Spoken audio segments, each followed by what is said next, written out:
બોલીએ સદગુરુ મહારાજની જય. તો અહીંયા પધારેલ બધા ગુરુ ભાઈઓ તથા બહેનો તથા બધાય ભાવિ ભક્તોને મારા જય ગુરુ મહારાજ.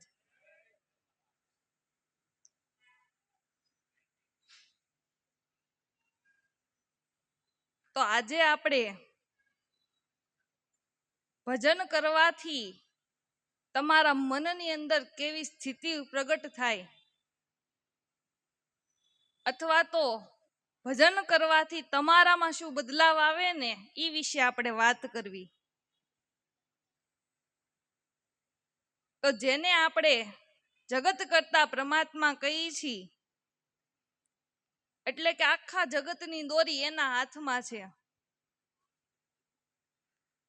અને પરમાત્માએ એવો નિયમ કરેલો છે કે આ આત્માને એકવાર મોક્ષનો દ્વાર આપવો, એટલે કે મનુષ્યનો દેહ આપવો.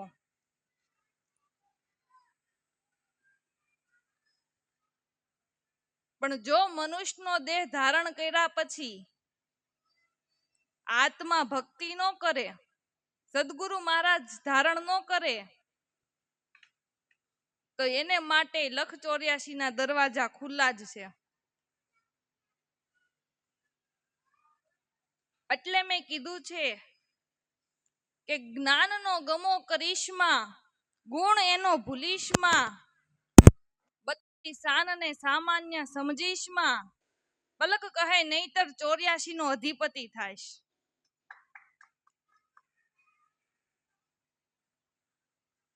જો આ મનુષ્યનો દેહ ધારણ કર્યા પછી ગુરુ મહારાજ કરે, પણ કેવા કે આપણને આત્માની ઓળખાણ કરાવી દે એવા.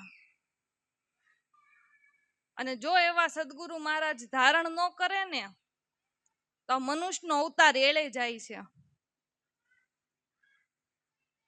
એટલે મેં કીધું છે કે પલક કહે આળસમાં રહેશો નહીં, અવતાર ચાલ્યો જાશે પલમાં, મન માની કરીશમાં, નહીતર મોંઘો પડશે આ મનુષ્યનો દેહ.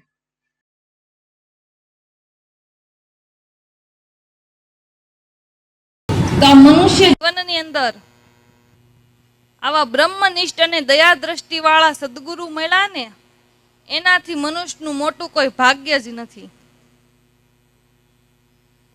આપણને મનુષ્યનો જન્મ મળ્યો ને, એ પરમાત્માની પ્રાપ્તિ માટેનું સાધન છે. પણ બંધ દરવાજાની અંદર ગમે એટલો માલ પડ્યો હોય તોય આપણે ઉપયોગ ન કરી શકવી. એમ અજ્ઞાનને લઈને આપણને આ મનુષ્યનો દેહ મળ્યો, મનુષ્યનો જન્મ મળ્યો, એ ઈશ્વર પ્રાપ્તિ માટેનું ભાગ્ય છે.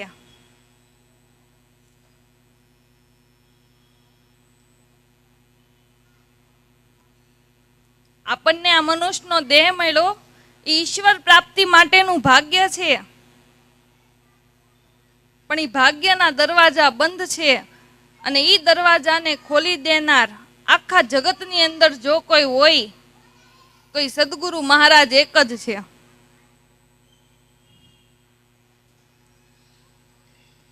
એટલે મનુષ્યનો જન્મ મળ્યો, પણ છતાંય સંતના સમાગમ વિના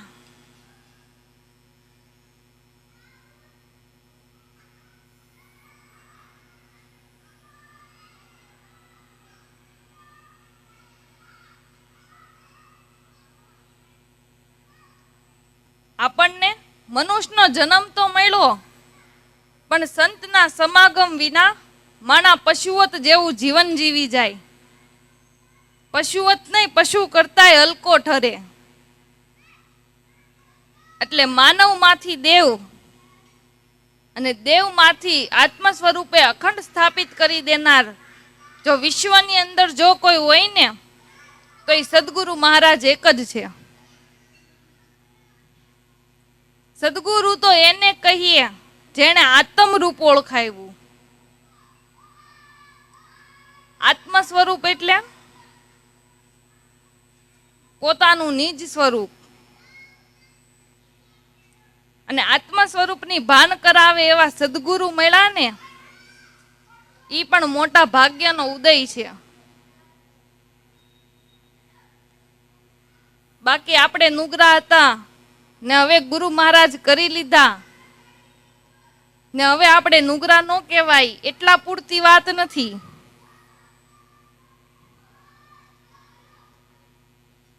એટલે કીધું છે કે પ્યાસો પાણીની પાસે જઈને પૂછે નહીં પ્યાસ, શિકારી શિકાર જોઈને જાણે નહીં જીવ, સત્સંગ સાંભળીને નુગરાને ન મળે જ્ઞાન, પલક કહે તો લઈ લ્યો આ ગુરુચરણ.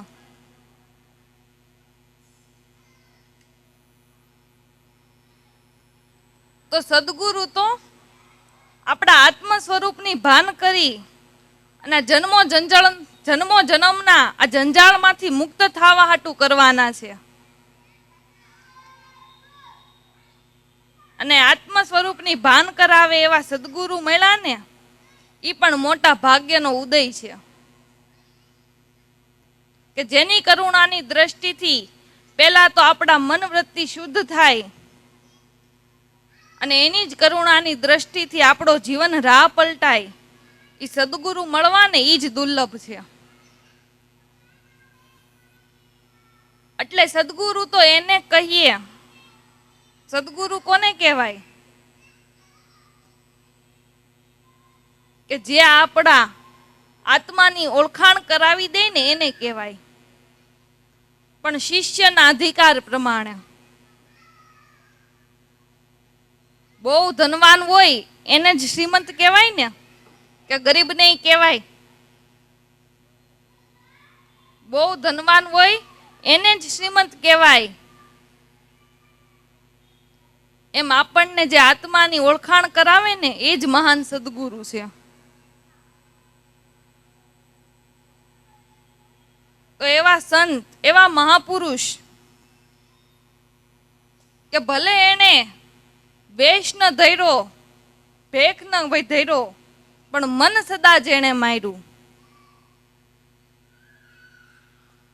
તો આવા જે મહાપુરુષો છે ને, એ કોઈ પ્રકારનો આડંબર કરતા નથી. એ તો સાદી ભાષામાં, સાદા વેશમાં સરળ જીવન જીવી જાય છે.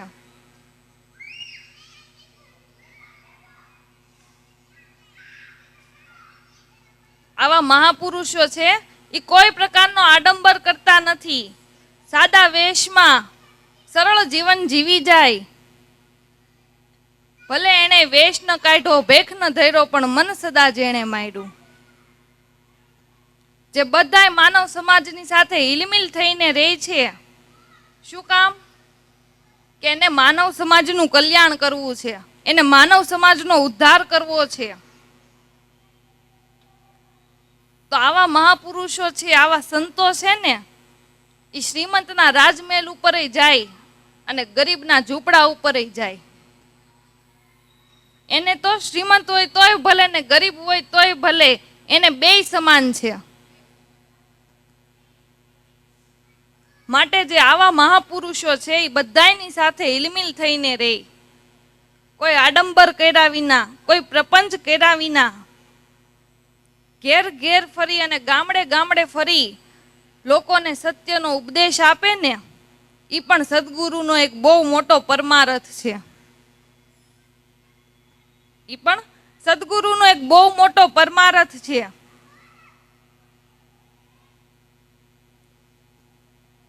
એટલે આવા જે મહાકમાઈ ધારી જે મહાપુરુષો છે ને, એને ઓળખવાને માટે આપણે પારખ દ્રષ્ટિ કેળવવી પડે.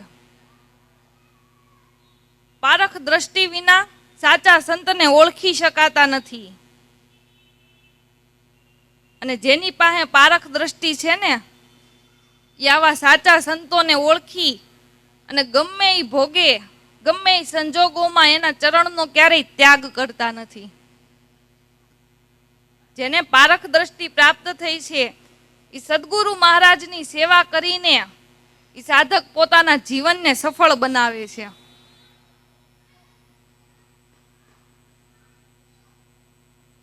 અને સંતોએ સદાગુણ અને સદાચારનો ભેખ ધારણ કરેલ છે. ઈ જો તમને જોતા આવડે ને તો તમે મહાપુરુષને ઓળખી શકો. સંત કોને કહેવાય? સંત કોને કહેવાય?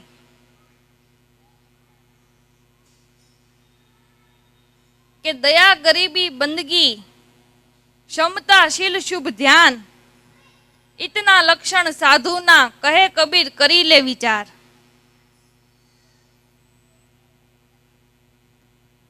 તો દયા,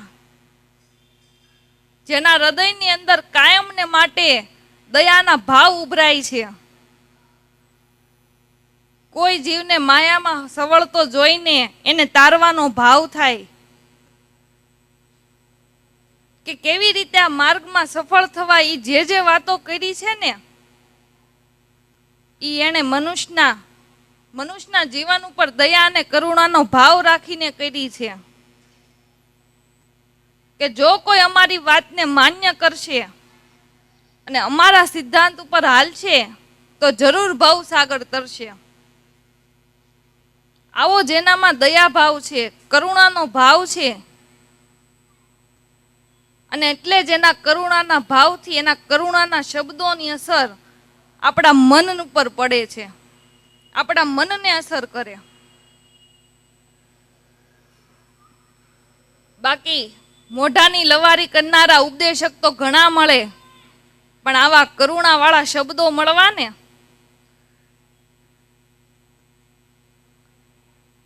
અને ઈ જ આપણા મનને સ્પર્શ કરે અને ઈ જ આપણી ભાગ્યની રેખાને પલટાવે છે. જે આ પાવરવાળા શબ્દો છે એ આપણા કઠોર મનને અસર કરે. એટલે આવો જેનામાં દયાભાવ અને કરુણાનો ભાવ રાખી માનવ સમાજને સતત ઉગારવાના પ્રયત્નો કરે ને એવો જેનામાં દયાભાવ છે એ સંતોમાં છે.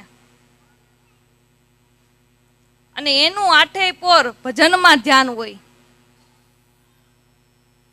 આઠે પોર મન મસ્ત થઈને જેનું રેવે, જેને જાયગો છે તુરિયાનો તાર, નામ ને રૂપ મિથ્યા કરી જાયણા, જેને ભજનનો છે આહાર.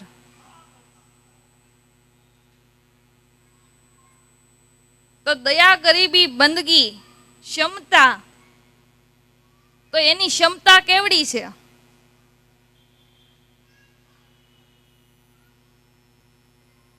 આપણે શાયરની ક્ષમતા કેવડી કે આ પૃથ્વી ઉપર કદાચ ગમે એટલો વરસાદ પડે ને બધી નદીઓ ધસમસતી બે કાંઠે ઘોડાપુર જાતી હોય સમુદ્રમાં, તો એ બધી નદીઓને સમાવાની શક્તિ સમુદ્રમાં છે.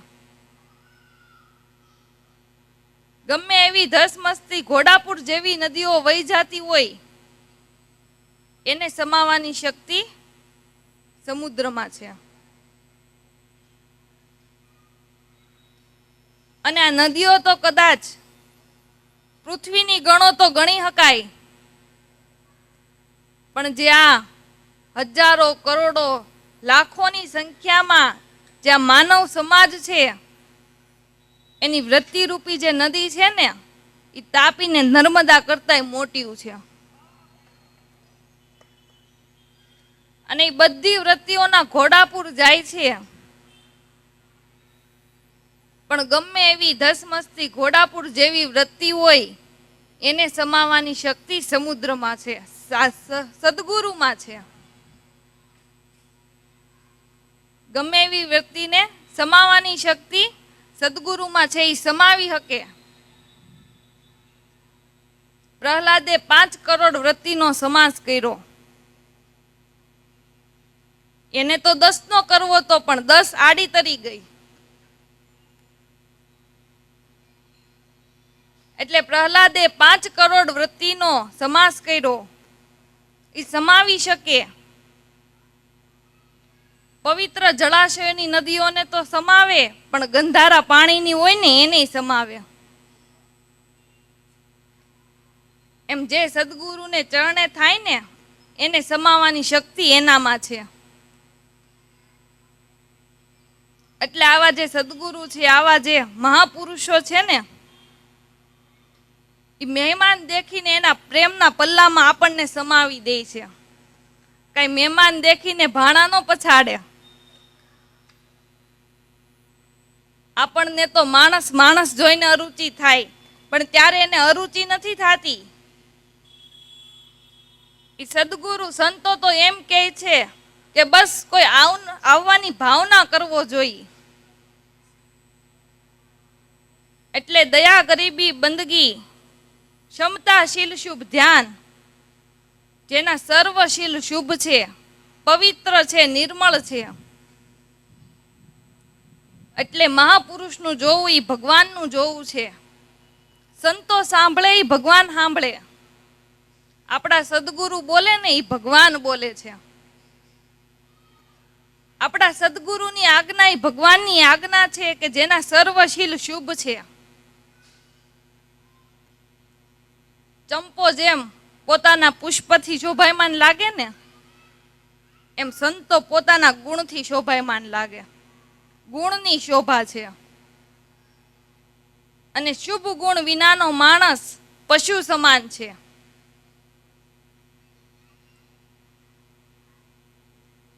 એટલે સદગુરુએ આપણા જીવનની અંદર સતગુણનો શણગાર સજ્જ કરી દીધો છે કે એક એક ગુણ જેની કિંમત ન અંકાય એવા ગુણોનો અલંકાર સદગુરુ આપણને પોતાના બાળક જાણી અને આપણને ધારણ કરાવે છે.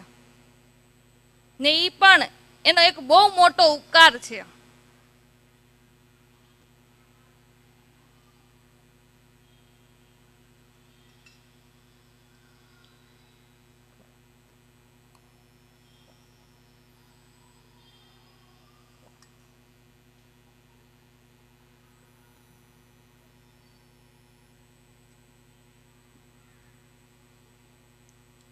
સદગુરુ આપણને પોતાના બાળક જાણીને આપણને જીવનમાં ધારણ કરાવે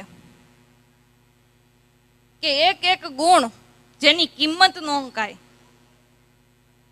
એવા ગુણનો અલંકાર આપણને સજ્જ કરાવી દે.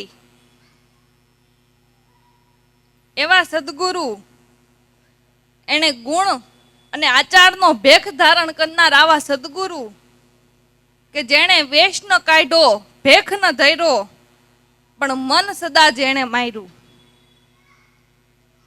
જેણે મનનો સમાસ કર્યો છે. તો મનને મારવું એટલે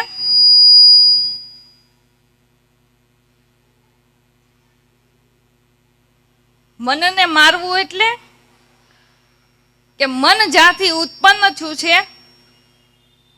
ત્યાં પાછું સમાવી દેવું ને, આ મનનું સારામાં સારું મરણ છે.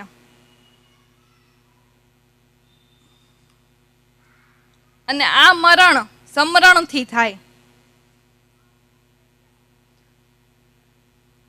સમરણ કરતા કરતા મનનું મરણ થાય એટલે મન પોતાના મૂળ સ્વરૂપમાં સમાય છે. જ્યાંથી મન ઉત્પન્ન થયું એ પોતાના મૂળ સ્વરૂપમાં સમાઈ જાય, આ સહજ સમાધિ છે. અને એને માટે બીજો કોઈ ઉપાય નથી.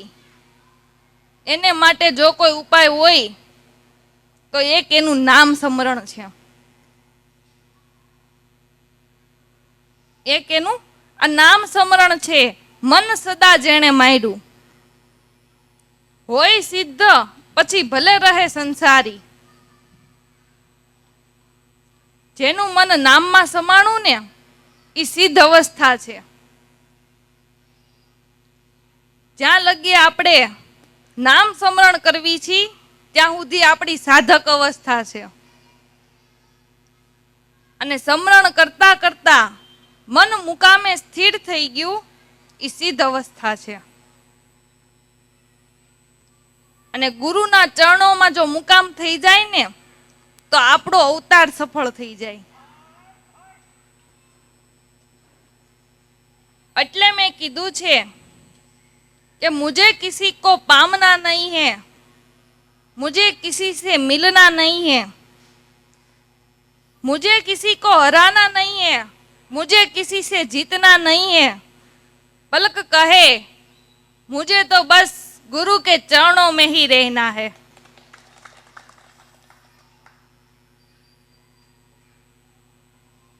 એટલે જો ગુરુ મહારાજના ચરણોમાં મુકામ થઈ જાય ને તો આપણો આ મનુષ્યનો અવતાર સફળ થઈ જાય. તો મુકામ એટલે કે આપણે પોતાને કાયમને માટે રહેવાનું સ્થાન, અને મૂળ મુકામે પહોંચવાને માટે આપણી માથે સદગુરુ મહારાજ હોવા જોઈએ. મૂળ મુકામે પહોંચવાને માટે પણ સદગુરુ જોઈ.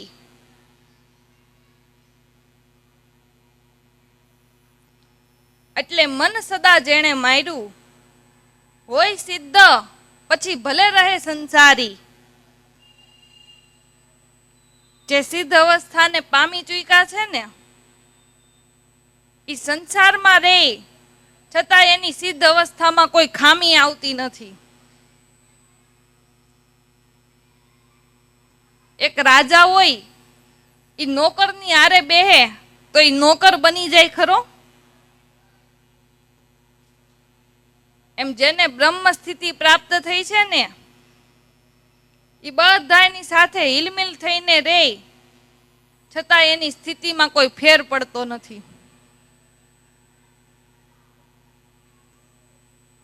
ગમે ત્યાં જાય, આવે જાય, અરે ફરે, હજારો લોકોનો સંસર્ગ થાય છતાંય જેની સ્થિતિ નો બદલે ને ઈ સિદ્ધ અવસ્થા. હજારો લોકોના સંસર્ગમાં આવે છતાંય જેના મનની સ્થિતિ નો બદલે ને ઈ સિદ્ધ અવસ્થા છે. નકર તમે ઊંડાણમાં વિચારજો, આપણને જેવો જેવો સંગ થાય ને એવી આપણા મનની સ્થિતિ બદલતી રહે,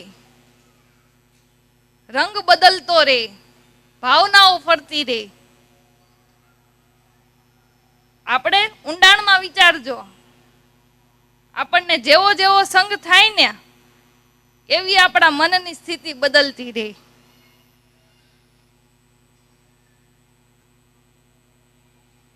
પણ જે સિદ્ધ અવસ્થાને પામી ચૂક્યા છે ને એની આગળ કદાચ ભોગોના ઢગલા કરી દો ને તોય ન લોભાય. એને સિદ્ધ અવસ્થા કહેવાય. ગમે એવી સ્થિતિઓ હાજર થાય, ગમે એવી સિદ્ધિ હાજર હોય, પણ એમાં તોય ન લોભાય ને એને કહેવાય સિદ્ધ અવસ્થા.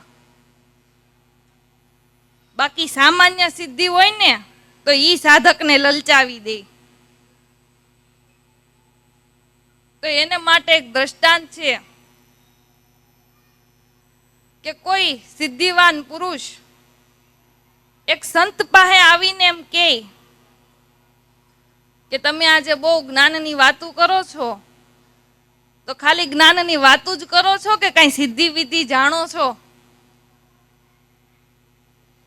જો તમે બહુ જ્ઞાની હોય તો હાલો આપણે આ પાણી ઉપર બેઠા બેઠા સરોવરમાં જ્ઞાન ગોષ્ઠી કરવી. એટલે ઓલાએ સંત હતા, એ સંતે એમ કીધું કે એમ કરવી તો આ પાણી ઉપર બેહવા કરતા હવામાં ઉડતા ઉડતા કરવી તો. એટલે ઓલા સિદ્ધિવાન પુરુષે એમ કીધું કે ઈ મને નથી આવડતું, મને તો પાણી ઉપર બેહવાની સિદ્ધિ છે. એટલે સંત કહે તો ભાઈ અહીંયા જ બેહીને.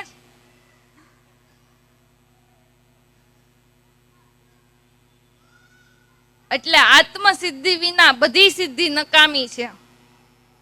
પાણી ઉપર બેહવું, હવામાં ઉડવું, અગ્નિ ઉપર બેહવું, એના કરતા મને એમ લાગે કે ગુરુ મહારાજના ખોળે બેહવું એ હારું.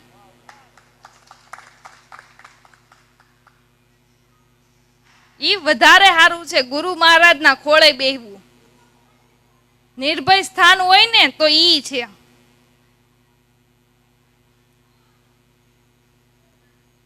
એટલે હોય સિદ્ધ પછી ભલે રહે સંસારી. સંસારના કાર્યોમાં ભલે પ્રવૃત્ત રહે, અને એવા એક બે નહીં, સંસારમાં રહી અને પરમપદને પામ્યા હોય ને એવા ઢગલાબંધ સંતો છે.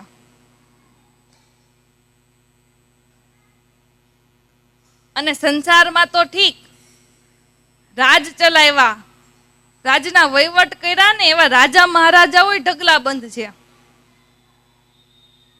કે જેણે રાજ ચલાવ્યા, રાજના વહીવટો કર્યા અને પરમપદને પામ્યા.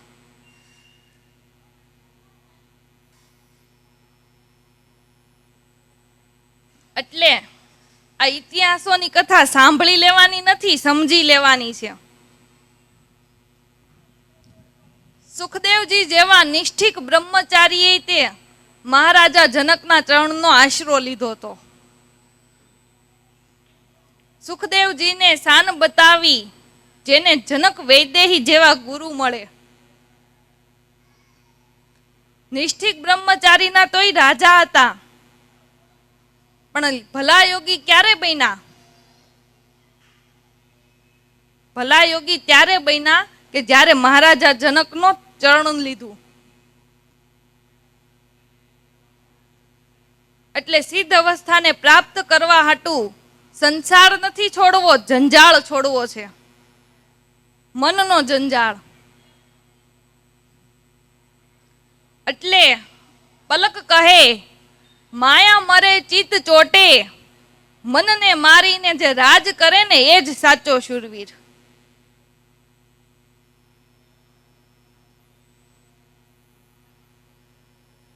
મનનો જંજાળ નહીં છોડો ને સંસાર છોડશો ને તો હેરાન ગતિનો કોઈ પાર જ નથી.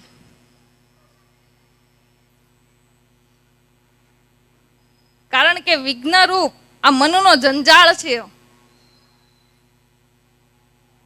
અને જે મહાપુરુષના મનનો જંજાળ છૂટ્યો ને એને બધાયની હારે મૈત્રી થઈ.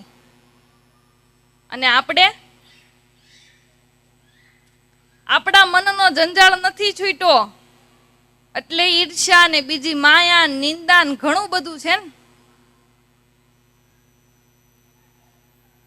પણ મનના જંજાળનો ત્યાગ કરવા હાટુ પણ ગુરુ જોઈ. મનનો જંજાળ ત્યાગ કરવા માટે પણ ગુરુ જોઈ.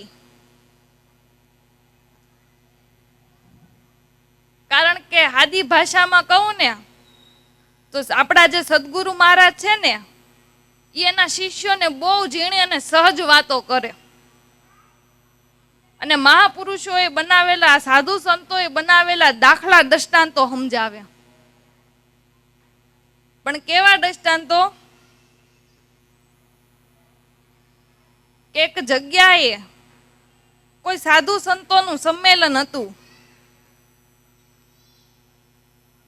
એટલે ત્યાં કઈ ગ્રસ્થાશ્રમો વાળા પણ ગયેલા હતા. એમાંથી 3-4 છોકરા હતા. ત્યાં નદી હતી, ત્યાં નદીએ ગયા અને ત્યાં મોટી પાળ બાંધી હતી અને નીચે નદી હતી. એટલે પવન મસ્ત આવતો હતો. એટલે એ 4 છોકરાઓ ત્યાં પાળ ઉપર બેહી ગયા. અને થોડીક વાર થયું ને ત્યાં એક છોકરો નીચે થૂઈકો. પછી એને આમ નીચે જોયું ને ત્યાં તો નીચે એક સાધુ બેઠા હતા. અને એ સાધુ બેઠા હતા ને એના વાહામાં જ થૂક ગયું. એટલે ઓલો છોકરો ઝબકીને બોલ્યો કે મેં આ સાધુ માથે થૂક્યું. એટલે બીજા છોકરાએ એમ કીધું કે તું થૂકો તો ખરો, પણ આ સાધુ કેમ હલ્યા નહીં? મને એવું લાગે છે કે આ સાધુ મરી તો નથી ગયા ને. એટલે જે ત્રીજો છોકરો હતો ને એણે એમ કીધું કે હમણાં હું થૂકું એટલે હમણાં ખબર કે આ સાધુ જીવતા છે કે મરેલા છે. અને ત્રીજો, ત્રણેય છોકરાને નક્કી થઈ ગયું કે હાચીના સાધુ મરી ગયા છે. એ બધા દોડતા દોડતા છોકરા નીચે ગયા એ સાધુને જોવા. અને સાધુ પાસે આવીને જઈને જોયું ને, ત્યાં તો સાધુ તો જીવતા હતા. એટલે એક છોકરાએ સાધુ મહારાજને કીધું કે મહારાજ, અમે તમારા વાહામાં થૂક્યા તોય તમે કેમ હલાય નહીં? એટલે એ સાધુએ કઈ કીધું નહીં ને ચૂપચાપ એની વાત સાંભળી. પાછું ઘડીક થયું ને ત્યાં બીજા છોકરાએ પૂછ્યું કે તમે કેમ અમને કઈ કહેતા નથી? ત્યારે સાધુએ કીધું કે હું તારો દાસ છું કે તું મારા ઉપર થૂકે ને હું તને બે શબ્દ કહું? બસ આનું નામ જંજાળ છૂટો કહેવાય. આનું નામ જંજાળ છૂટો કહેવાય ને. એટલા માટે ગુરુ ધારણા કરવી, એટલા માટે ગુરુ ધારણા કરવાની છે કે આવા ગૂઢ રહસ્યો સમજાવે અને પરમ પદની આપણને પ્રાપ્તિ કરાવે.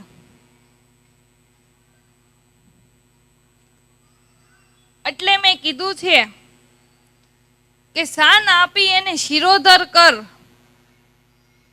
શાન સુરતામાં ચડાવીને અખંડ જ્યોત જગાવ, પલક કહે બસ જાણી લ્યો આ જુગતી.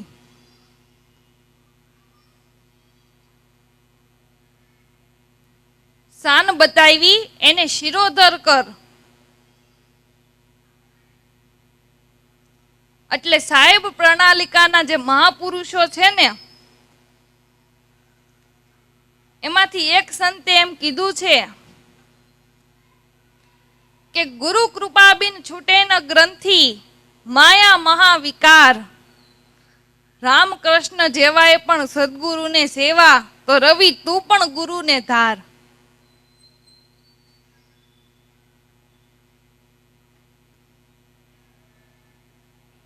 એટલે હોય સિદ્ધ પછી ભલે રહે સંસારી. આપણું જે આ મન છે ને એ આ દેહરૂપી ઘરમાં બેઠું છે, પણ એને તપોવનની ભૂમિકામાં બેહાડી દેવું છે. તો તપોવનની ભૂમિકા એટલે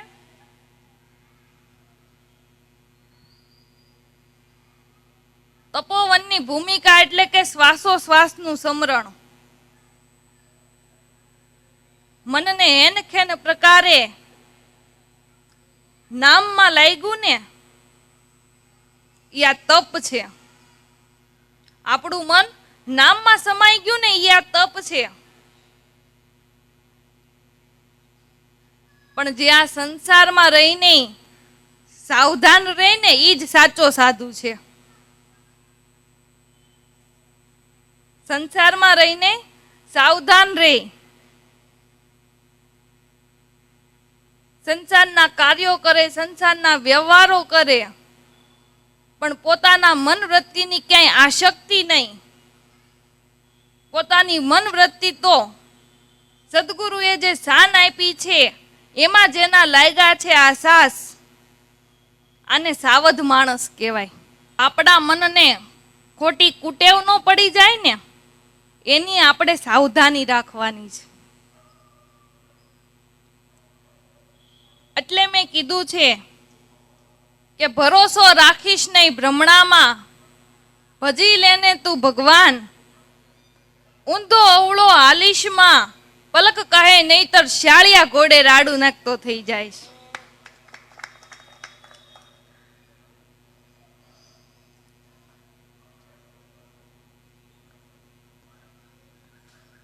આપણા મનને ખોટી કુટેવ ન પડી જાય ને એનું આપણે સાવધાની રાખવાની છે.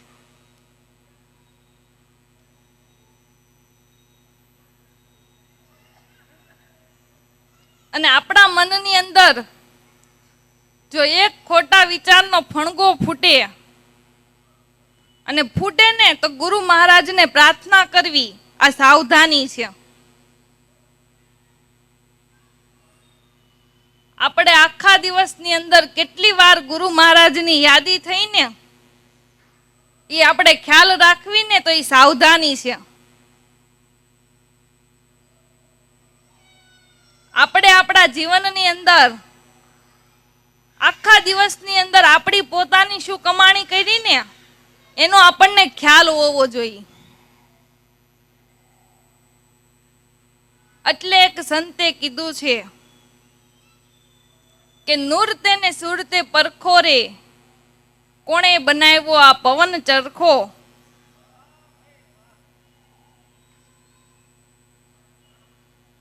અંતર પડદા દૂર કરો તો ગુરુ ગોવિંદ દર્શાય.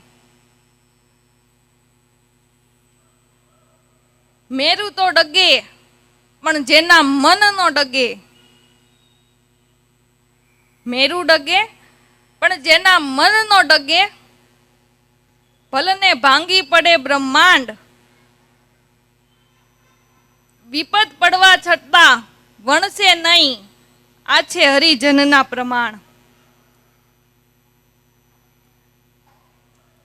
આપણું આ જીવન છે તો જીવનની અંદર સુખ દુઃખ તો આવે ને. આપણા જીવનમાં સુખ દુઃખ આવે તો એ સમયે આપણા મન નો ડગી જાય. કેટલાયને તો ધંધામાં હરખું ન આવતું હોય ને તોય આમાંય મન ડગી જાય. આપણે ધંધા હાટુ ગુરુ કર્યા છે.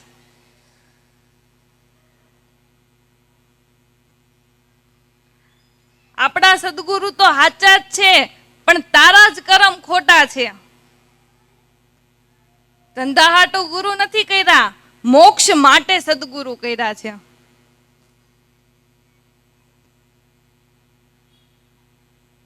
એટલે સત્પુરુષ એ સદાચારી, જે સત્યની ઉપાસના કરે ને એ સદાચારી પુરુષ છે, એ સત્યવાદી પુરુષ છે. જે સત્યની ઉપાસના કરે ને એ સત્યવાદી પુરુષ છે. તો સત્ય કોને કહેવાય? કે ત્રિકાળા બાદ જે સત્ય પોતે પરમાત્મા છે, જેને નિરંતર સત્ય કહેવાય છે. સત્ય છે ને એ પરમાત્માનું સ્વરૂપ છે, જેમાં ક્યારેય અસત્યનો ભેગ પડતો નથી.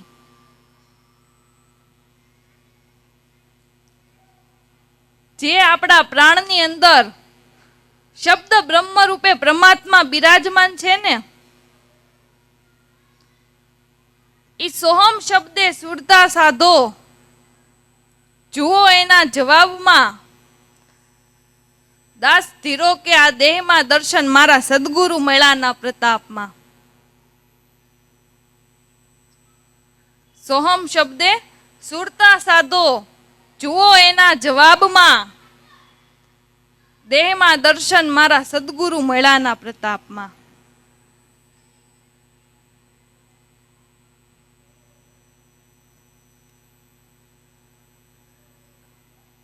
તો સોહમ પદની સાધના કરવી. જે સોહમ પદની સાધના કરે ને એ સત્યવાદી પુરુષ છે.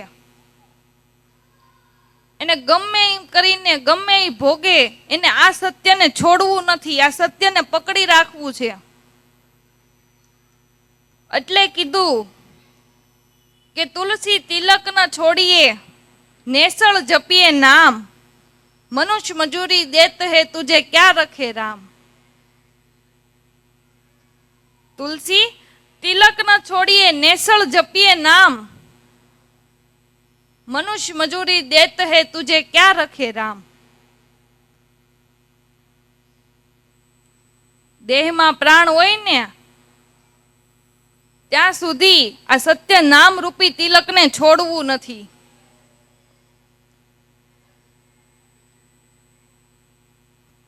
અને કોઈ પણ સંતો ગમે એ પરિસ્થિતિમાં, ગમે એવા સંજોગોમાં એણે આ નામને મૂક્યું હોય તો કયો, એવો કોઈ ઇતિહાસ હોય તો કયો. જે આ મહાન વિભૂતિ મહાપુરુષો છે એની ઉપર ગમે એટલી આફતો આવી, ગમે એટલી મુશ્કેલીઓ આવી, ગમે એટલા આવરણો આવ્યા, સંકટો આવ્યા, પણ સંતોએ નામની ઉપાસના મૂકી નથી.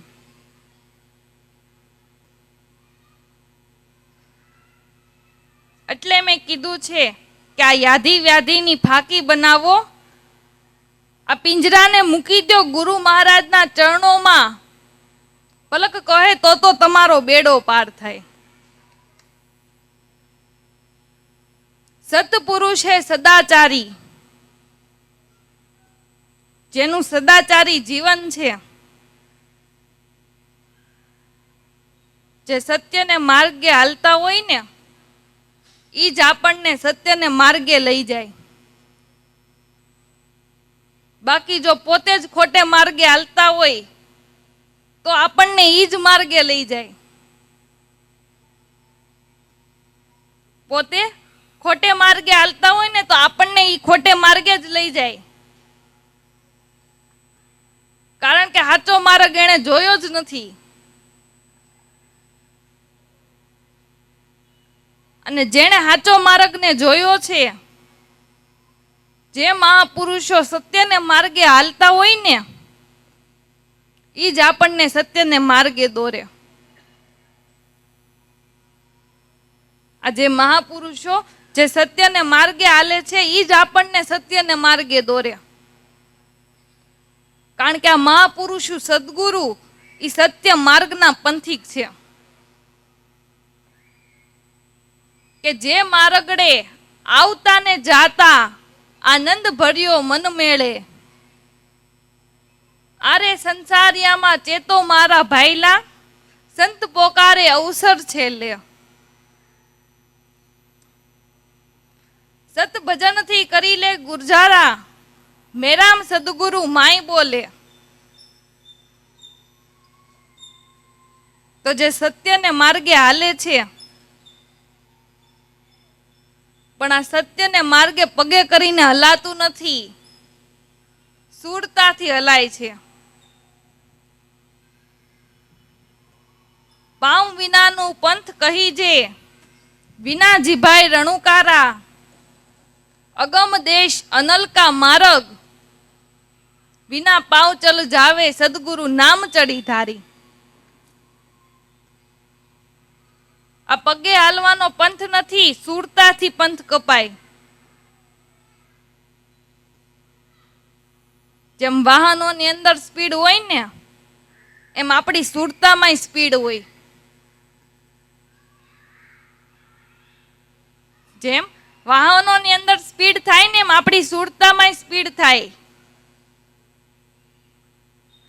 જેટલી તમારી ભાવના પ્રબળ ને, એટલી તમારી સુરતાની સ્પીડ થાય.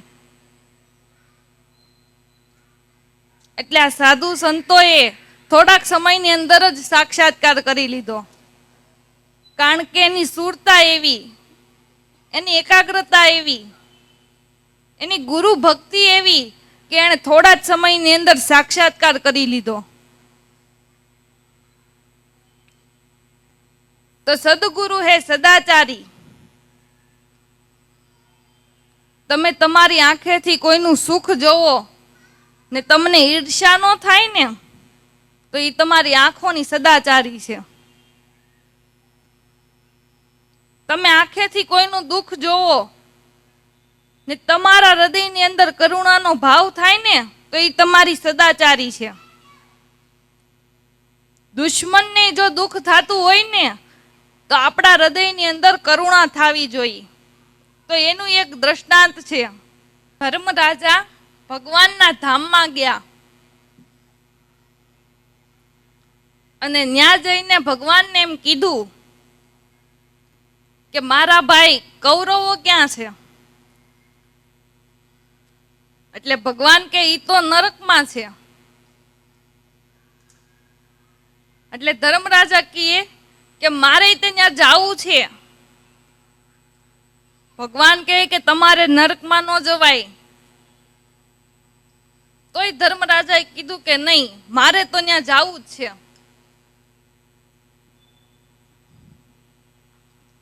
એટલે ભગવાન જ્યાં નર્કકુંડ હતો ને ત્યાં લઈ ગયા ધર્મરાજાને. એક મોટો નર્કકુંડ છે, એની અંદર કેટલાય ઝીણા ઝીણા જીવ સવળતા હતા. અને ઈ નર્કકુંડમાં એક ઘાસનું તણખલું હતું ને ઈ તણખલા ઉપર કેટલાય ઝીણા ઝીણા જીવ ચોટેલા હતા. એટલે ભગવાને એમ કીધું ધર્મરાજાને કે આ ઘાસના તણખલા ઉપર જેટલા જીવ બેઠા છે ને એ બધાય તમારા ભાઈ કૌરવો છે. ને એમાં એક ઓલો મોટો જીવડો છે ને ઈ દુર્યોધન. ઈ દુર્યોધન છે. એટલે ધર્મરાજાએ એમ કીધું કે મારા ભાઈ ન્યા હું મારે આ નર્કકુંડમાં પડવું છે. ભગવાન કહે કે આ હું તમે વાત કરો છો, તમે અને નર્કકુંડમાં? ધર્મ જો નર્કકુંડમાં પડે ને તો આ નર્કકુંડ જ નો રહે, અમારો વહીવટ ખોરવાઈ જાય. ધર્મરાજા કહે કે નહીં, મારા ભાઈ ન્યા હું. ભગવાન કહે કે એમ નો કરાય. ધર્મરાજા માયના નહીં કે નહીં, મારા ભાઈ ન્યા હું મારે આ નર્કકુંડમાં પડવું છે, મારે આ નર્કકુંડમાં પડવું છે. એટલે ભગવાને કીધું કે તો એક કામ કરો, તમે નર્કકુંડમાં પગ બોળો ને તમારા પગે જેટલા જીવ વળગે એનો ઉદ્ધાર. એટલે ધર્મરાજાએ ભીમસેનને બોલાવીને કીધું કે હું અત્યારે આ નર્કકુંડમાં પગ બોળું છું અને તું કાનમાં આંગળી નાખીને મોટેથી અવાજ કર કે આ નર્કકુંડમાં ધર્મ પગ બોળે છે, એના પગે જેટલા જીવ વળગી જાહે એનો ઉદ્ધાર થઈ જાહે. અને જ્યારે ધર્મરાજાએ નર્કકુંડમાં પગ બોળ્યો ત્યારે ભીમસેને મોટેથી અવાજ કર્યો કે અત્યારે ધર્મરાજા નર્કકુંડમાં પગ બોળે છે, એના પગે જેટલા જીવ વળગી જાહે એનો ઉદ્ધાર થઈ જાહે. અને ધર્મરાજાએ પગ બોળ્યો ને ત્યાં તો 9 કરોડ જીવ ચોટી ગયા, 9 કરોડ જીવ વળગી ગયા અને એનો ઉદ્ધાર થઈ ગયો. પણ જેને માટે પગ બોળ્યો તો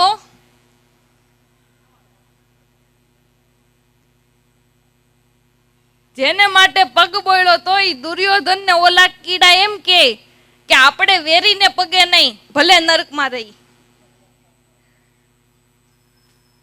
આપણે વેરીને પગે નહીં, ભલે નરકમાં રહી. તો આ દુરાચારી છે અને ઓલી સદાચારી છે. એમ આપણે અત્યારે બાપાએ પગ બોળ્યો છે, જો આપણામાં તાકાત હોય ને તો આપણો ઉદ્ધાર કરી લ્યો.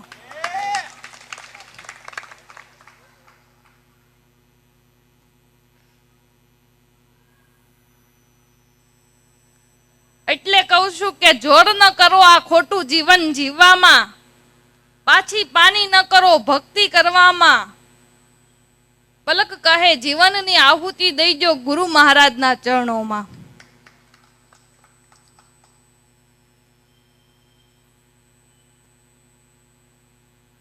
તો સાધક અવાજ સાંભળીને, કેવો અવાજ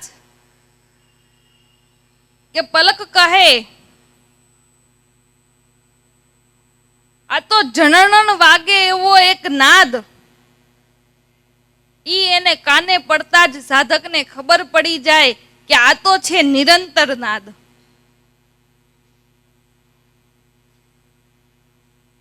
તમારી નિંદા કરનારો માણસ તમારું ખરાબ બોલતો હોય ને એના શબ્દો જો તમારે કાને અથડાય, ઈ શબ્દો જો તમને કાનેથી સાંભળો અને તમને એની પ્રત્યે ઘૃણા ન થાય ને, તો એ તમારી કર્મરૂપી ઇન્દ્રિયોની સદાચારી છે. અને તમારો વખાણ કરતો માણસ, તમારા વખાણ કરતા શબ્દો તમને સંભળાય અને તમને એનું અભિમાન ન આવે ને, તમને એમ થાય કે આ વખાણ ન કરે તો સારું, તો એ તમારી સદાચારી છે. સત્પુરુષ હે સદાચારી. જેનું જીવન સદાચારી છે ને, એ મહાપુરુષનો આખો દેહ, એની ઇન્દ્રિયો, એના વ્યવહારો, એના બધાય અંગ બીજાના કલ્યાણ હાટું વપરાય. એટલે કીધું છે કે સરોવર તરોવર સંતજન, ચોથા વર્ષે મેર, પરમારથને કારણે ચારેય ધરે છે દેહ. જે મહાપુરુષો છે ને, એનો દેહ બીજાના કલ્યાણ હાટું વપરાય છે, ને આપણો દેહ આપણા કલ્યાણ હાટું નથી વપરાતો. આ દુઃખની વાત છે અને આ દુરાચારી છે. મહાપુરુષોની સદાચારી છે, જેની ભાવના હારી ઈ સદાચારી. અને આ સંતો, આપણા સદગુરુ છે ને, એ સાચો જ બોધ આપે છે. સાચો જ બોધ આપે ને હારો જ બોધ આપે.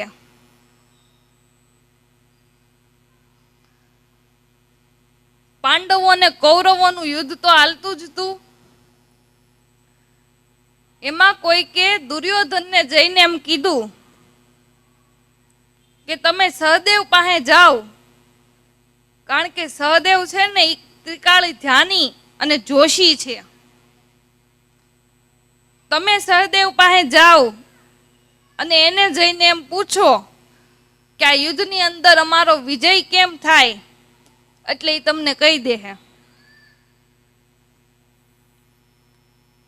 દુર્યોધન તો એ ભાઈ પાસે જઈને એમ કીધું કે ભાઈ,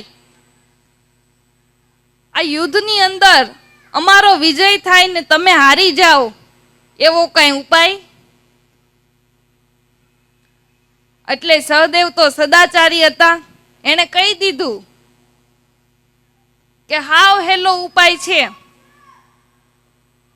કે જો અમારા ભાભી સવારે વહેલા ઉઠીને ભીષ્મ પિતાની પૂજા કરે, અને ભીષ્મ પિતા જો એમ કહે કે અખંડ સૌભાગ્ય, એટલે અમે હારેલા ને તમે જીતેલા.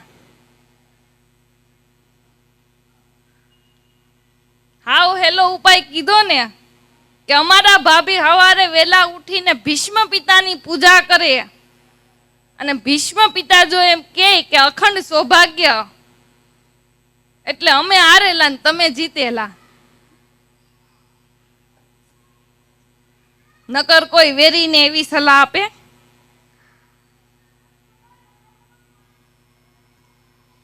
પણ એ દુર્યોધન તો એમ ન કરી શક્યો ને એના પત્ની એવી પૂજા ન કરી શક્યા. પણ આપણે વિચારી લેવાનું છે. એટલે આપણી વૃત્તિ ભાવથી, પ્રેમથી સદગુરુનું પૂજન કરે, સદગુરુની ઉપાસના કરે, અને સદગુરુનો અખંડ સૌભાગ્યનો આશીર્વાદ મળે.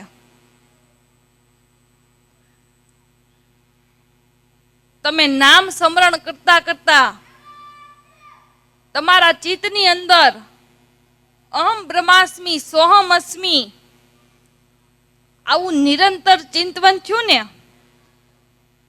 એ સદગુરુનો અખંડ સૌભાગ્યનો આશીર્વાદ જ છે. એટલે આપણો વિજય જ. પણ આપણને ઉપાસના કરતા આવડવી જોઈએ તો વિજય થાય. આપણને ઉપાસના કરતા આવડવી જોઈએ તો વિજય થાય. એટલે સત્પુરુષે સદાચારી, સતબોધી, જે સત્યનો બોધ આપે છે, જે સારો જ બોધ આપે છે.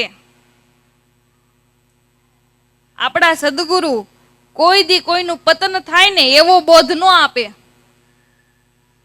પણ બધાયનું કલ્યાણ થાય ને એવો બોધ સદગુરુ આપે, હારી શિખામણ આપે. અને સંતો આપણા સદગુરુ છે ને એ કાંઠે લઈ આવે, ઈ કાંઠે લઈ આવે.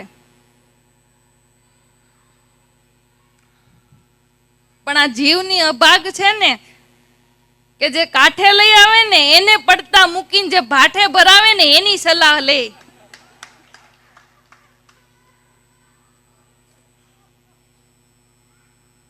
જે કાંઠે લઈ આવે એની સલાહ લેવાને બદલે ઓલાની સલાહ લે.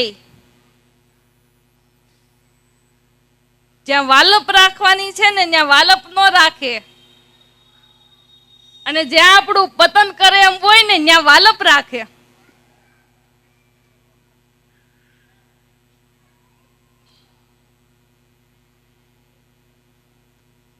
એટલે સદગુરુનો સંગ કરી લ્યો,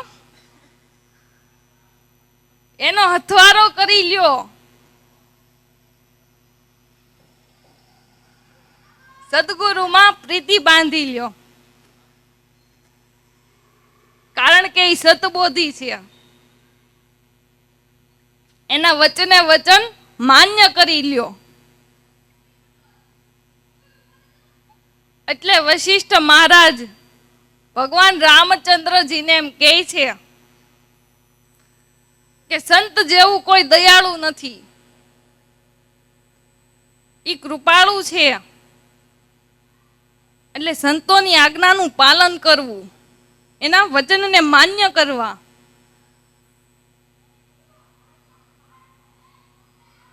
અને સંતો સદગુરુની આજ્ઞાનું ઉલ્લંઘન કરીને 3 લોકમાં કોઈ સુખી નથી થયું.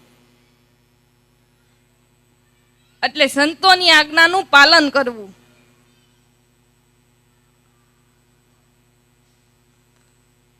એટલે સત્પુરુષ છે સદાચારી, સતબોધી, જેનું મન સત્યના બોધ માટે તલપાપડ થાય છે, અને આપણું મન વિષયોમાં તલપાપડ થાય. અને ત્યારે આવા સદગુરુ, આવા સંતોનું મન આપણા ઉદ્ધાર માટે તલપાપડ થાય છે.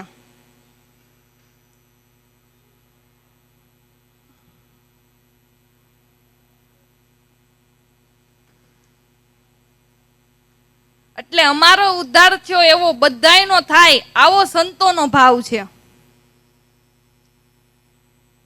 એટલે હું કહું છું, પલક કહે સાધક દેખી સુન નગરમાં જાય, ઓળખાવે આપે આપને કરી દે બેડા પાર. તો સતબોધી મન સારું, શુભ ગુણ સંપન્ન સદાય પરમ કૃપાળુ, જેની શુભ નિષ્ઠા છે. તો શુભ નિષ્ઠા કોને કહેવાય? કે મને મારા સદગુરુએ જે નામ આપ્યું ને એ 16 વાળને એક રત્તી સત્ય છે. બધાયનું આનાથી જ કલ્યાણ થયું છે ને બધાયનો આનાથી જ ઉદ્ધાર થયો છે. અને દ્રઢ શ્રદ્ધા કહેવાય, દ્રઢ નિષ્ઠા કહેવાય.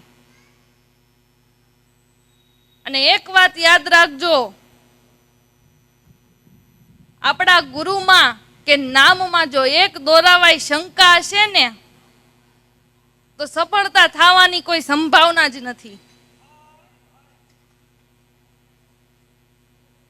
એકાગ્રતા થવાની રાહ જ નથી જોવાની, જો આપણને એક દોરાવાય શંકા હોય તો.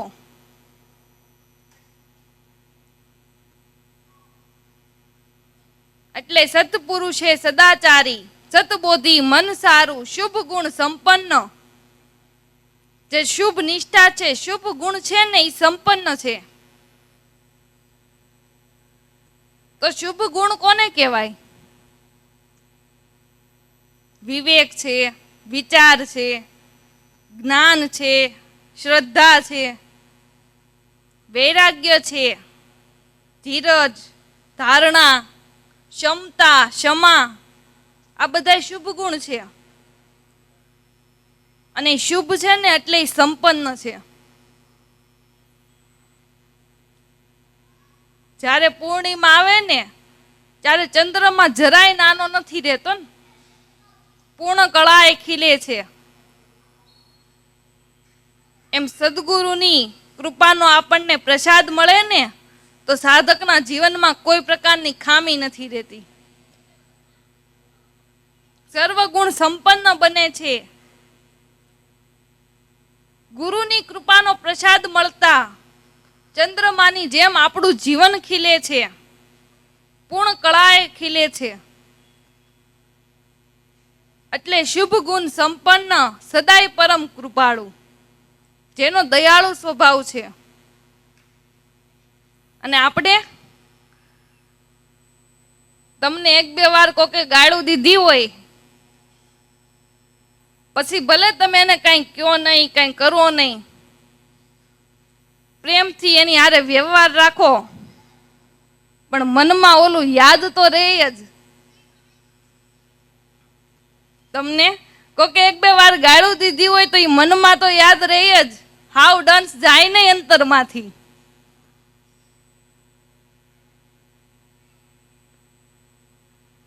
એટલે સદાય પરમ કૃપાળુ,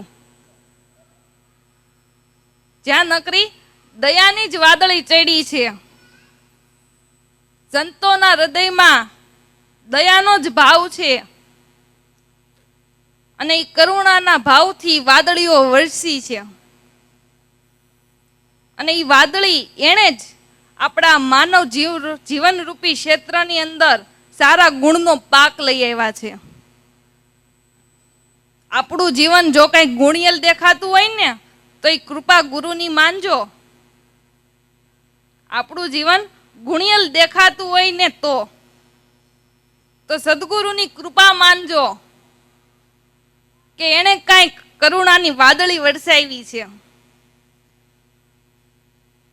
એટલે જ આપણા હૃદયરૂપી ભૂમિકાની અંદર શુભ ગુણના બીજોના અંકુર ફૂટ્યા છે. પણ ક્યારે ફૂટ્યા? કે જ્યારે સદગુરુને કરુણાની વાદળી વરસી ગઈ ને ત્યારે. અને એની જ કરુણાની વાદળી માનવ સમાજ ઉપર દરેક સંતોએ વરસાવી છે ને, દરેક સંતોએ વરસાવી છે. અને એણે જ કરુણાને દયાનો ભાવ રાખીને માનવ સમાજ માટે ઉગારવાને માટે જ એણે ભજન, વાણી, શબ્દ, સાખી, ગદ્યવાણી, પદ્યવાણી, આ બધું એણે માનવ સમાજને ઉગારવાને માટે જ કર્યું છે ને. એટલે સદાય પરમ કૃપાળુ. સદગુરુ તો એને કહીએ જેણે આત્મરૂપ ઓળખાવ્યું. સમદ્રષ્ટિ વળી શાંતિ, ધીરજ, ક્ષમાવાન કૃપાળુ, જેની સમાન દ્રષ્ટિ છે. આપણે ઘાટને જોવી છીએ અને સંતો અઘાટને જોવે છે. આપણે દેહને જોવી છીએ અને સંતો દેહીનને જોવે છે, દેહમાં રહેનારને જોવે છે.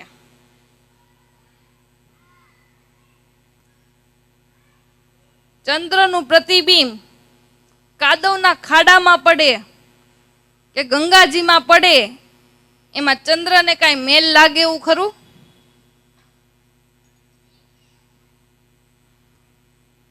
કે ગંગાજીમાં પડ્યું છે તો એ શુદ્ધ છે, અને કાદવના ખાડામાં પડ્યું એટલે એ મલિન છે, એવું કાંઈ ખરું? એમ આત્મા એ પરમાત્મા છે, એ જ્ઞાનીમાંય શુદ્ધ છે ને અજ્ઞાનીમાંય શુદ્ધ છે. ઈ ક્યાં મલિન છે? ઈ તો એની પ્રકૃતિ છે. પ્રકૃતિનો પડદો ભેદીને જોવો તો માય બેઠો નિરંતર નિર્દોષ છે. જેને આ સમજણ થઈ ને એની સમાન દ્રષ્ટિ છે. સમદ્રષ્ટિ વળી શાંતિ ધીરજ. સદગુરુની શાંતિમાં કોઈ દી ભંગ જ નહીં, ક્યારેય ભંગ જ નહીં. અને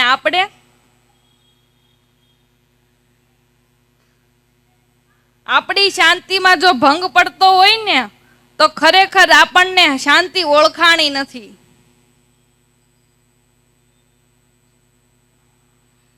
અને જેને સાચી શાંતિ પ્રાપ્ત થઈ છે ને એને ગમે એવા સંજોગોમાં ક્યારે અશાંતિ થઈ જ નથી. ગમે એ સંજોગો હોય એને ક્યારેય અશાંતિ નથી થતી. કારણ કે શાંતિ છે ને એ આત્માનો ગુણ છે. આ વાતાવરણની કે બે ઘડીની શાંતિની વાત નથી, આ તો અખંડ શાંતિની વાત છે. કે સમદ્રષ્ટિ વળી શાંતિ ધીરજ. મહાપુરુષોની ધીરજ ધારણાને પણ ધન્યવાદ છે કે ગમે એવા સંજોગોમાં એને ધીરજ ગુમાવી જ નથી. આપણે જો ભજનમાં સફળ થવું હોય ને તો ધીરજ રાખવી. આપણે એમ કહેતા હોય ને કે ઉતાવળે આંબા નો પાકે.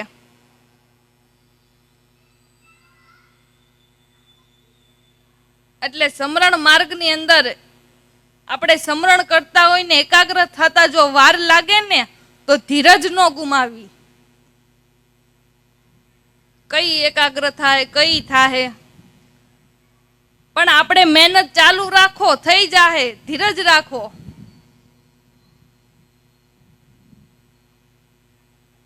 આ તો કાંઈ અભ્યાસ કર્યો ન કર્યો ત્યાં તો ગુરુને ફરિયાદ ચાલુ કરે કે આમ નથી થાતું ને તેમ નથી થાતું.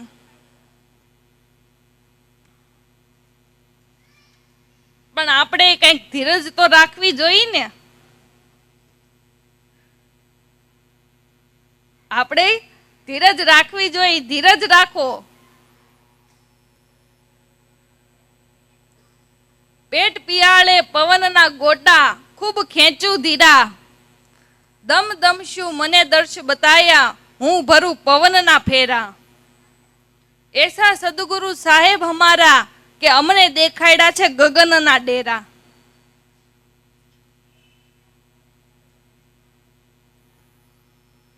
ધીરજ રાખી અને ધીરે ધીરે પવનના ગોટા ખેંચા કર.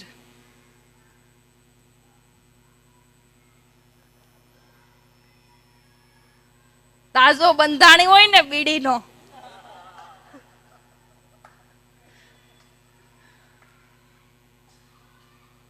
તાજો બંધાણી હોય ને બીડીનો, જટ જટ બીડી પીતો હોય અને પછી પાકો બંધાણી થઈ જાય ત્યારે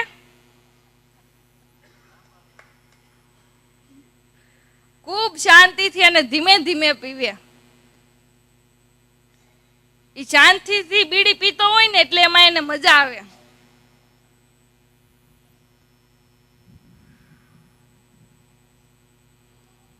એટલે એનામાંથી આપણે લક્ષ્ય લેવું કે ભજન આમ કરાય.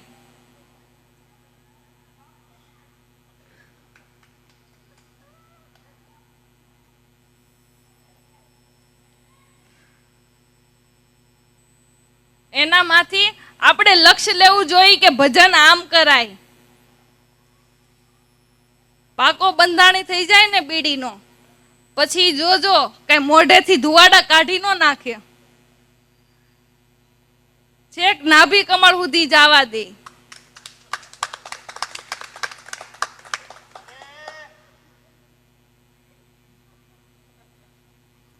એમ આપણે ઉપલા ભાવથી સમરણ નથી કરવાનું, નાભી કમળમાં સુરતા લાગી જાવી જોઈએ.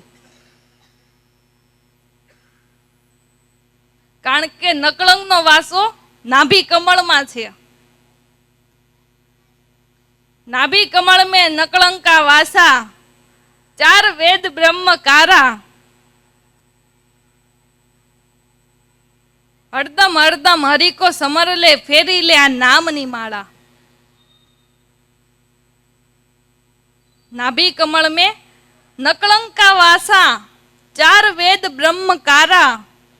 હરદમ હરદમ હરિકો સુમર લે, ફેરી લે આ નામની માળા. વળી સમદ્રષ્ટિ, શાંતિ ધીરજ ક્ષમાવાન કૃપાળુ. તો ક્ષમા આપી દે, ગમે એને ક્ષમા આપી દેવી. આ જગત છે, તમે ગમે એવા સત્યના માર્ગે હાલતા હોય, ગમે એટલા સાચા રાહે હાલતા હોય ને, તો એ તમારી નિંદા ટીકા કરે, કારણ કે એ જ એનો સ્વભાવ છે ને. એટલે ભક્તિ કરવી હોય ને, એને તો ક્ષમા આપતા શીખવું, ક્ષમા આપી દેવી. અને આપણે આ વાતનું દુઃખ ન લગાડવું, પણ જો આપણું મન ભજનમાં ન લાગે ને, તો એનું દુઃખ લગાડવું. આપણું મન ગુરુ મહારાજે બતાવેલા લક્ષ્ય ઉપર ન રહે ને, તો એનું દુઃખ લગાડવું.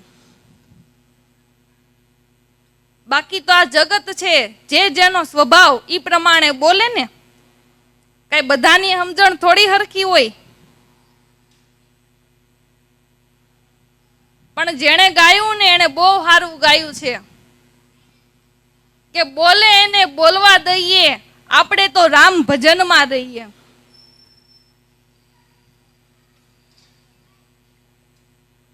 બોલે એને બોલવા દો, આપણે આપણું કામ કરો.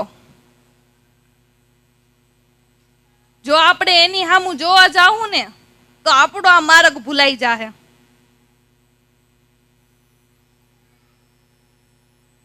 એટલે કીધું છે કે સમદ્રષ્ટિ, શાંતિ ધીરજ ક્ષમાવાન કૃપાળુ. ક્ષમા આપી દે, કૃપા રાખે. ઉપકાર કરે ને, એની ઉપર પણ જે ઉપકાર કરવાની ભાવના થાય ને, ઈ સંત હૃદય છે. ઈ એની ઉપર કરુણા થાય, એને તારવાનો ભાવ થાય. અને આ બધી સમજણ જીવનમાં શાંતિ લેવા માટેની આ સમજણો છે.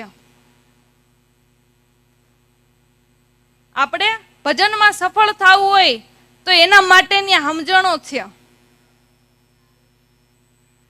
આધ્યાત્મિક માર્ગની અંદર ઉન્નતિ કરવી હોય અને જલ્દી મુકામે પહોંચી જવું હોય ને, તો આ બધી સમજણો જીવનમાં યાદ રાખવા જેવી છે. અને તો જ આપણા સદગુરુ મહાપુરુષોએ કીધી હોય ને, તો જ એને કીધી હોય ને.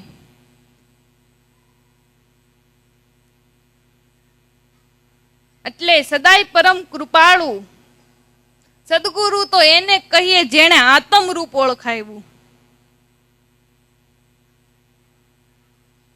કામ ક્રોધ મદ મોહ નાહી, જેણે વિષય થકી મન વાળ્યું. જેના મનમાં કામ નથી, ક્રોધ નથી, મદ નથી, મોહ નથી, જેણે વિષયમાંથી મનને પાછું વાળી લીધું છે. વિષયમાંથી મનને કઈ રીતે પાછું વાળવું? કે નાભી કમળથી સુરતા ચલાવે, શબ્દ મેં સુરતા મિલાવે. આ પતળાલા મનને આવી રીતે પાછું વાળે ને, તો જલા રોમે રોમે રંગ લાવે. મસાવે મસાવે આવી કોઈ હરદામાં ઓળી, તો નાભી કમળથી સુરતા ચલાવે એટલે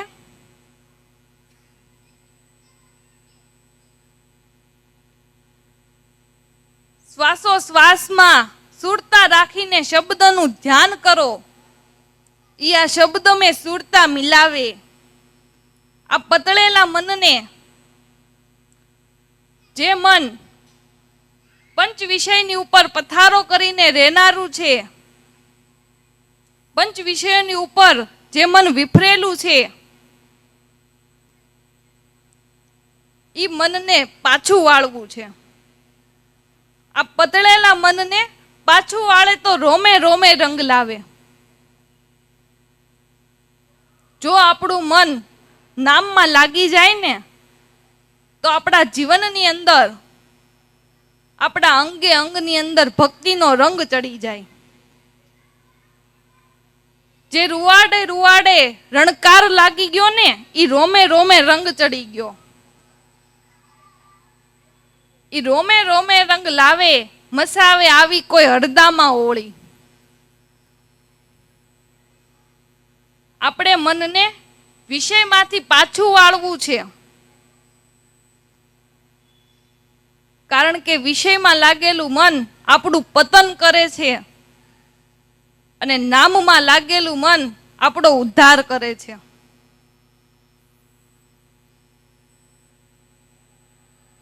જો તમારી ચાવી સવળી ફરે ને તો તાળું ખુલે, અને અવળી ફરે તો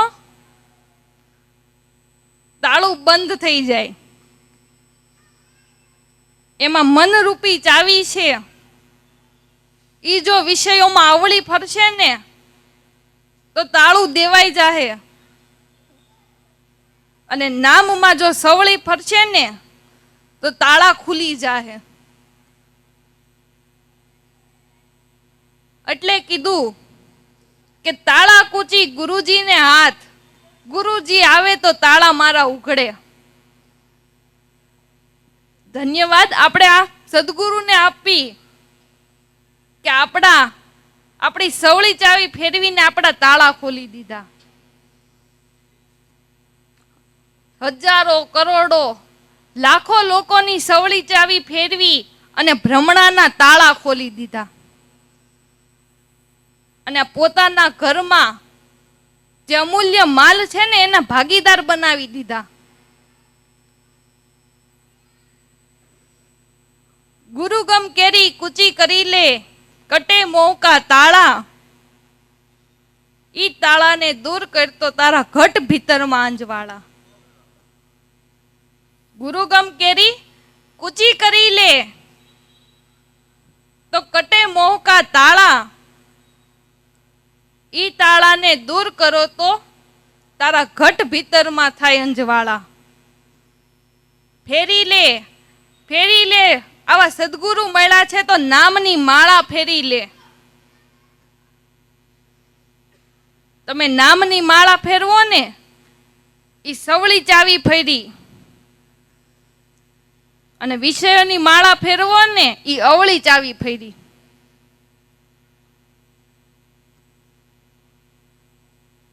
એટલે દુઃખમાં અને સાધુજનો પંચ વિષયની માય, સુખમાં અને અજ્ઞાનીઓ ઈ મૃગ જળ સમથડાય. આ મોક્ષ પરમપદ જવાને માટે મોટી આડ છે. કારણ કે સાધુ પુરુષો છે એ વિષયોમાં દુઃખ માને છે, અને જે અજ્ઞાનીઓ છે ને એ વિષયોમાં જ સુખ માને છે.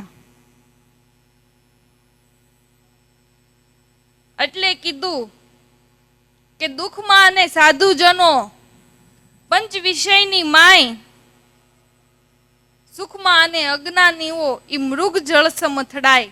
આ મોક્ષ પરમપદ જવાને માટે મોટી આડ છે.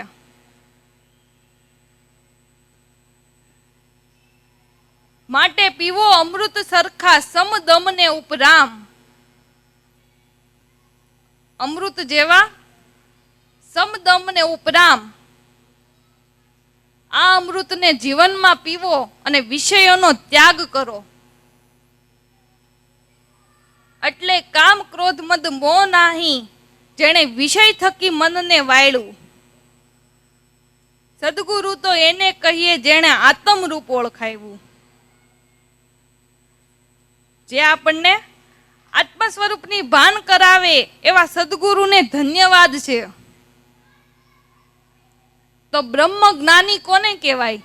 જે પોતાના સદગુરુને ભૂલે નહીં ને એ બ્રહ્મ જ્ઞાની છે. પછી ભલે એને કાંઈ ન આવડતું હોય ને તો એ બ્રહ્મ જ્ઞાની છે. પણ જો ઘણી વાતો કરતા આવડતું હોય ને સદગુરુમાં ભાવનો ફણગોય ન ફૂટતો હોય તો? ઘણી વાતો કરતા આવડે ને સદગુરુમાં ભાવનો ફણગોય ન ફૂટે ને તો એને ફાકાળ કહેવાય.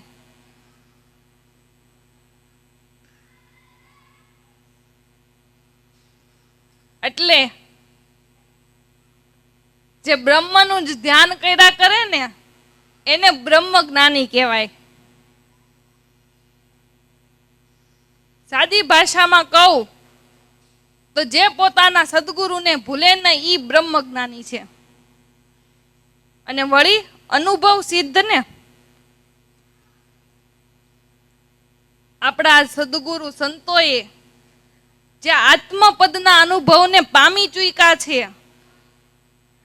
એને સફળ કરી ચૂક્યા છે, ઈ અનુભવ સિદ્ધ સદગુરુ ઈ તારણહાર કહેવાય. આવા સદગુરુ ઈ તારણહાર કહેવાય છે. જે પોતાનું જ કલ્યાણ કરે ઈ તારણહાર નથી. આ તો પોતે તરે ને હજારોને તારે ને ઈ તારણહાર છે. પોતાનું જ કલ્યાણ કરે એને તારણહાર ન કહેવાય, એને સ્વાર્થી કહેવાય.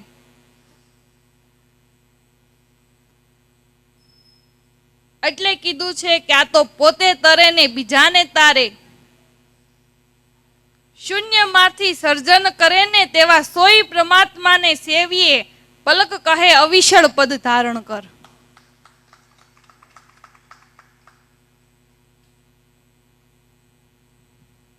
તોફાનોમાં પણ જે જીવન નૌકાને પાર પહોંચાડી દે ને ઈ તારણહાર છે. તો સદગુરુની મોટી કૃપા કઈ, મોટી કરુણા કઈ? સદગુરુની મોટી કૃપા કોને કહેવાય?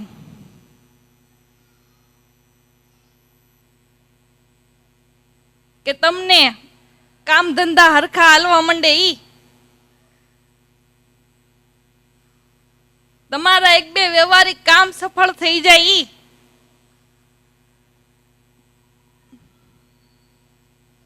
સદગુરુની મોટી કૃપા, મોટો ઉપકાર ઈ છે કે તમને ધ્યાનની સફળતા થાય.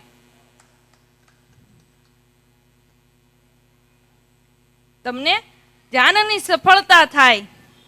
એટલે સદગુરુને પ્રાર્થના કરવી કે અમને ધ્યાનની સફળતા કરાવો. હે કરુણાના સાગર, તમે કરુણાના સાગર કહેવાઓ, તમે રક્ષક કહેવાઓ. તમે કૃપા કરીને અમારા ઉપર એવી કરુણા કરો કે અમને ધ્યાનની સફળતા થાય, એવી અમારા ઉપર કૃપા કરો. આજે અવિદ્યા, વિદ્યા, માયા એ અમારા મન ઉપર જે ઘેરો ઘાયલો છે ને એમાંથી અમને મુક્ત કરાવો, એ જંજાળમાંથી અમને છોડાવો. કારણ કે સદગુરુનું બિરુદ જ બંધી છોડ છે. સદગુરુનું બિરુદ જ બંધી છોડ છે. બંધી છોડ બિરદ તુમારા, ગુનેગાર નામ હમારા, સેવક સત નો ચૂકે ને ગુરુ હાથ નો મૂકે.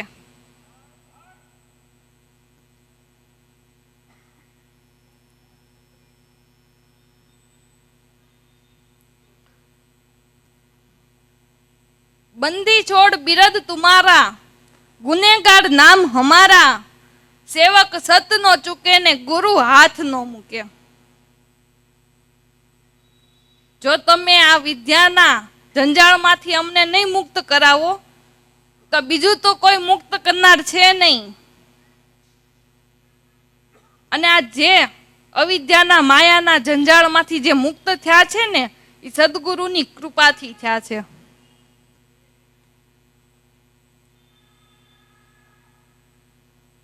ચૌદ વર્ષનો વનવાસ ભોગવી અને ભગવાન રામચંદ્રજી અયોધ્યામાં પાછા આવ્યા ને એટલે ત્યારે જે યુદ્ધની અંદર જે વાનર મિત્રોએ મદદ કરી હતી ને ઈ તે હારે આવ્યા. નળ, નીલંગ, હનુમાન એ સિવાયના ઘણા બધા જિજ્ઞાસુઓનું આખું સૈન્ય આવ્યું.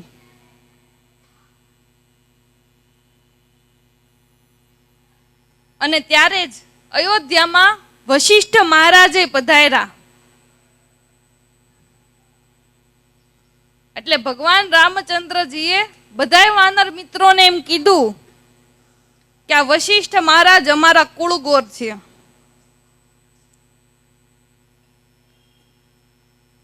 वशिष्ठ पूज्य सदगुरु हमारे ताकी कृपा से धनुज मन मारे.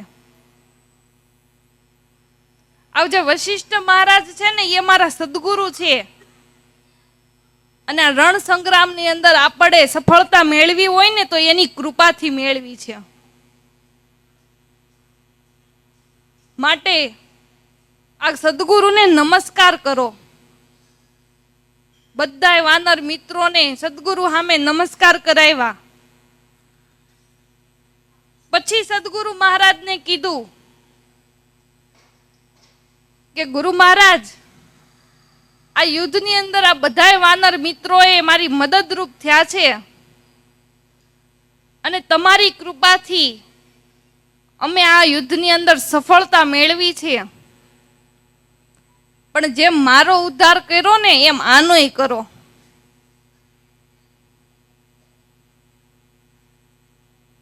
એટલે અવિદ્યા વિદ્યા માયાના યુદ્ધની અંદર વિજય સદગુરુની કૃપાથી થાય છે.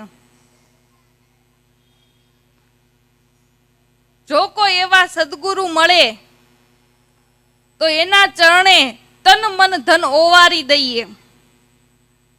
એના જીવન આપણે ચરણે આપણે જીવનને સમર્પણ કરી દેવું છે. એના કેવા પ્રમાણે આ જીવનને જીવી લેવું છે. ગુરુના શબ્દે વિચારીને હાલવું, હેતે પ્રીતે લેવું હરિનું નામ, ગુરુના શબ્દ વિચારીને હાલવું. પૂર્વ જન્મની વાતું તું વિસરી ગયો, ક્યાંથી આવ્યો છો ને કોણ છે તારી જાત? તારી જાત કઈ છે, તું ક્યાંથી આવ્યો છો, આ બધું ભૂલાઈ ગયું. હવે બસ ગુરુ મહારાજના શબ્દે પોતાની જાતને નક્કી કરી લેવી છે. ગુરુ મહારાજના શબ્દે પોતાની જાતને નક્કી કરી લેવું છે. પોતાના સ્વરૂપને ઓળખી લેવું છે. કહાં સો આયા કહાં જાએગા, खोज कर अगले घर की. जो आवा सदगुरु मिले तो शान बतावे और खोली देवे अंतर की खड़की. आवा सदगुरु मिले तो शान बतावे, खोली देवे अंतर की खड़की. આપણે ક્યાંથી આવ્યા, ક્યાં જવાના છીએ, આપણે કોણ છીએ, હું કોણ છું ને ઈ સમજને સમજવા માટે સદગુરુ મહારાજના ચરણે જાવું.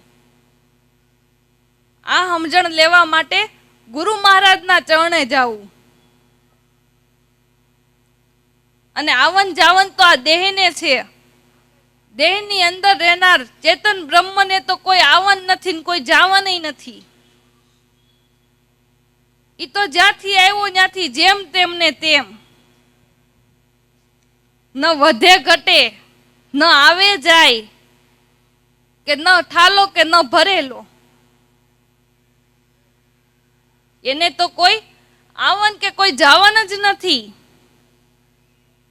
ઈ તો આપણું અખંડ અને અવિશાળ સ્વરૂપ છે.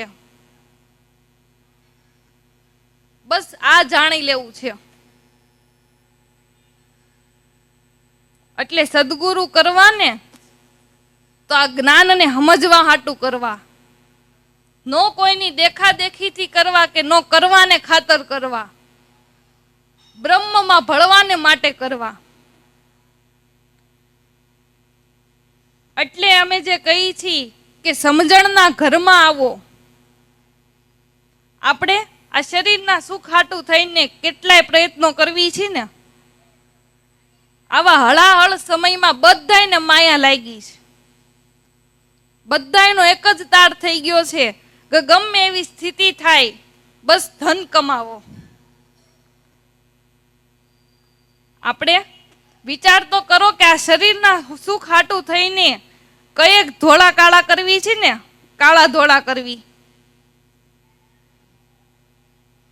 આ શરીરના સુખ હાટું થઈને કયેક કાળા ધોળા કરવી છે. પણ ક્યારે એવો વિચાર કર્યો કે આ શરીર છે ને એ સમય આવશે એટલે રાખમાં રોળાય જ જાહે. એટલે કેવી છે કે મૂઢ મત બનો. આપણી અંદર જે આત્મા બેઠો છે ને એ તો અમર છે. એને ખોટા કર્મ કરીને નરકમાં મત નાખો. કર્મ તો આપણે એવું કરવું જોઈએ કે આપણો આત્મા ખુશખુશાલ થઈ જાય. પણ તમને મને બધાને ખબર છે ને કે આપણો સાચો ધર્મ શું છે. આ જગત છે ને એ જે આપણું નથી ને એને પોતાનું માની ચૂક્યું છે. ધન દોલત કુટુંબ કબીલાત હું તું ને મારું, પણ આ બધુંય નાશવંત છે. આ બધુંય નાશવંત છે. આવો ખૂબ ઇંતજાર કર્યા પછી 184 ગયા પછી ભટકા પછી આપણને આ મનુષ્યનો દેહ મળ્યો છે. આપણને આવો અમૂલ્ય મનુષ્યનો દેહ મળ્યો છે. એ ખોટી માયામાં પડીને આવેલો અવતાર મત ગુમાવો. તો સમજીને સહાર કરો આ ખોટા જીવનનો કે આપણે માત પિતા પુત દેહીન દેહા આનાથી જરાક પર હાલો અને સમજો કે આપણને આ મનુષ્ય જેવી કાયા શું કામ મળી છે. આપણે સમજો કે આપણને આ મનુષ્ય જેવી કાયા શું કામ મળી છે. અને જો ન ખબર હોય ને તો આ બાપા જેવા યા તો કોઈ પણ સંતને ચરણે થઈ અને આપણા આત્માની ઓળખાણ કરો. આપણા આત્માની ઓળખાણ કરો તો જ અનુભૂતિ થાય ને કે આપણે જે કરી રહ્યા છીએ એ ઠીક નથી. એટલે કોઈએ કીધું છે કે કાયા છે કાચની પૂતળી, એને ફૂટતાય નહીં લાગે વાર. બસ જાજુ તો નથી કેવું, પણ એટલું ચોક્કસ કેવું છે કે ઝંખના કરીએ મારા નાથની. એટલે હું કહું છું કે ગળહન દિશામાં છે ગુરુનો દેશ. ત્યાં નથી ધરતી કે નથી આકાશ. ઈ તો બિરાજે છે તમારા જ પ્રેમમાં. માટે પલક કહે બસ એકવાર પ્રેમથી પુકારી લ્યો તો બેડો પાર થઈ જાય. બોલીએ સદગુરુ મહારાજની